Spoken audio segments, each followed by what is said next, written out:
সর্বপ্রথম 3 ব্যক্তি দিয়ে আল্লাহ জাহান্নাম উদ্বোধন করবেন। এই হাদিসটা আবু হুরায়রা বলতে গিয়ে 3 বার বেহুশ হয়ে পড়েছেন। আমি হাদিসটা পুরো বলেছি। আবু হুরায়রা, লোকজনে বলছে, ইয়া আবু হুরায়রা, আপনি এমন একটা হাদিস আমাদের শোনান যা আপনি নিজে রাসূলের কাছ থেকে শুনেছেন। আবু হুরায়রা করে, হ্যাঁ, আমি এমন একটি হাদিস জানি যেটা রাসূল আমাকে খাস করে আমাকে বলেছেন, বলার সময় কেউ ছিল না, আমি শুনেছি, আমি সেটা জানি, এরকম একটি হাদিস আমি রাসূলকে জানি। রাসূল এটা বলতে গিয়ে, আমি তো সেটা তোমাদের শোনাবো, রাসূল এটা বলতে গিয়ে বেহুশ পড়ে গেছেন, 3 বার বেহুশ পড়ে গেছেন। এরপরে তিনি বলছেন, দেখুন, রাসূল বলছেন কিয়ামতের দিন 3 ব্যক্তি দিয়ে জাহান্নাম উদ্বোধন হবে। তার এক ব্যক্তি হবে আলেম, এক ব্যক্তি হবে দাতা, দান করে, আর এক ব্যক্তি হবে শহীদ।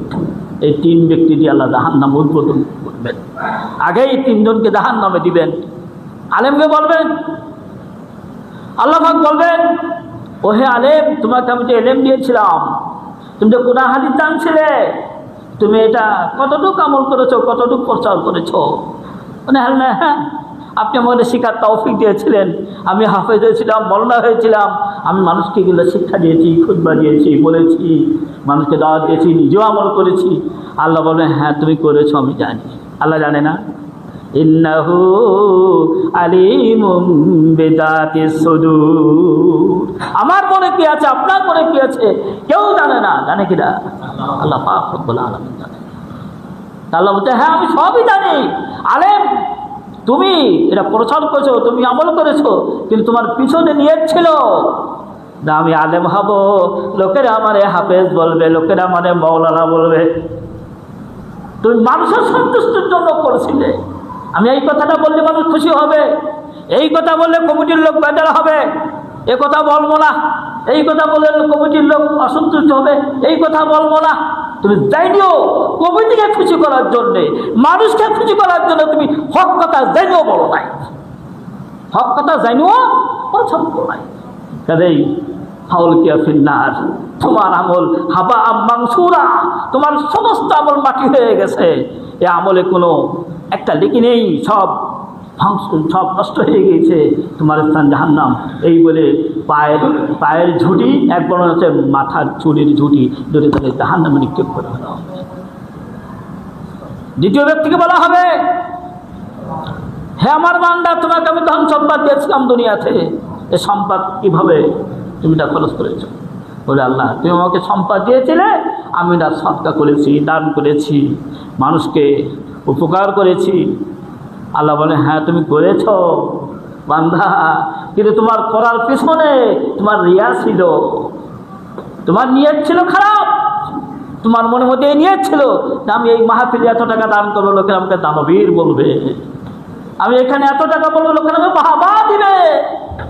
তুমি মানুষের বাহবা পাওয়ার জন্য, মানুষকে খুশি করার জন্য দান করছিলে, কাজেই ওই দান আমার দরবারে কবুল হয়নি। একটা লেখক তোমার আমল নাই, ফাউল কিয়া ফিন্নার, ধরে জাহান্নামে ফেলে দেওয়া হবে। তারপর বলা হবে শহীদ ব্যক্তিকে, বলবে, বান্দা তোমার আমি ক্ষমতা দিলাম, শক্তি দিয়েছিলাম, তোমার এই শক্তি দিয়ে কি করেছো? বলবে, হ্যাঁ আল্লাহ, তুমি যে আমার এই গায়ে শক্তি দিয়েছিলে, বল দিয়েছিলে, এই শক্তি দিয়ে আমি ইসলামের পক্ষে কাফেরদের বিরুদ্ধে যুদ্ধ করেছি, যুদ্ধ করতে করতে আমি এক পর্যায়ে শহীদ হয়ে গিয়েছি।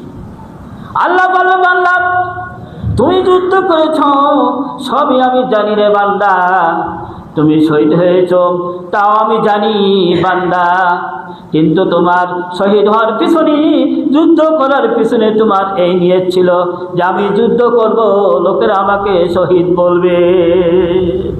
মানুষের সন্তুষ্ট তোমার মনে ছিল, রিয়া ছিল, মানুষ খুশি হোক, মানুষ আমার আমল দেখে ভালো বলুক, এরকম একটা তোমার নিয়ে তোমাদের কাজ করছিল, এরকম রিয়া ছিল। কাজেই তোমার এই শহীদ হওয়াটা আমার দরবারে কবুল হয় নাই, জাহান্নামে চলে যেতে হবে।